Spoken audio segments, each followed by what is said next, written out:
그러면 중국 정부는 왜 확진자 폭증을 감내하면서까지 판정 기준을 바꿨는지 궁금해집니다.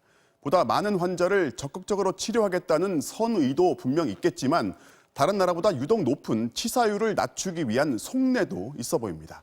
무슨 얘기인지 김윤미 기자가 설명해 드립니다. 어제까지만 해도 중국 후베이성은 바이러스 검사 결과 양성 판정을 받은 환자만 확진자로 분류했습니다. 우리나라를 포함해 전 세계가 그렇게 합니다. 그런데 오늘 후베이성이 발표한 확진 환자 14,000여 명은 하루에 할 수 있는 바이러스 검사 물량을 훨씬 초과합니다. 수만 명 이상 검사를 해야 13,000명 확진자가 나오는 거거든요. 검사를 다 할 수 어렵겠죠. 그래서 국내 전문가들은 상황이 심각한 후베이성의 경우 CT 촬영 결과 폐렴이 있으면 바이러스 검사 결과와 상관없이 모두 확진자로 포함시켰을 것으로 보고 있습니다. 검사까지 시행하지는 않고 임상적인 진단도 그냥 사례로 추가시킨 게 아닌가라고는 판단을 하고 있습니다. 축소 은폐됐던 중국 내 통계가 이제야 현실화됐다는 긍정적 평가도 나옵니다.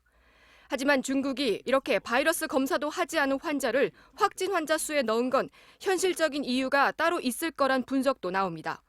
하루 수만 명씩 쏟아져 나오는 의심 환자를 대상으로 일일이 검사를 하기엔 바이러스 검사 키트도 부족하고 검사 결과를 받기까지 너무 오래 걸리기 때문입니다.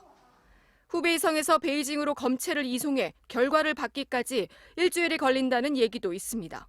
중국 자체가 이제 실리를 택했다고 보는 거예요. 확진에 목매여 있다가 그 치료를 빨리빨리 못하거나 아니면은 이제 치료 격리가 빨리 되지 않는 상황이 발생해버리면 오히려 확산을 저지할 수가 없잖아요. 특히 국내 사례만 봐도 코로나19는 초기 치료가 관건인데 확진을 기다리다 치료 시기를 놓쳐 사망자가 크게 늘었을 가능성도 높습니다.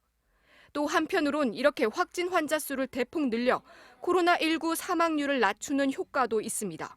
어제까지 중국 후베이성의 사망률은 전체 감염자 대비 3.2%에 달했지만 오늘 감염 확진자가 대폭 늘어나면서 2.7%로 하루 만에 0.5%포인트나 감소했습니다. 하지만 이렇게 치사율을 낮춘다고 중국 내 코로나19의 위험성이 낮아지는 건 아닙니다.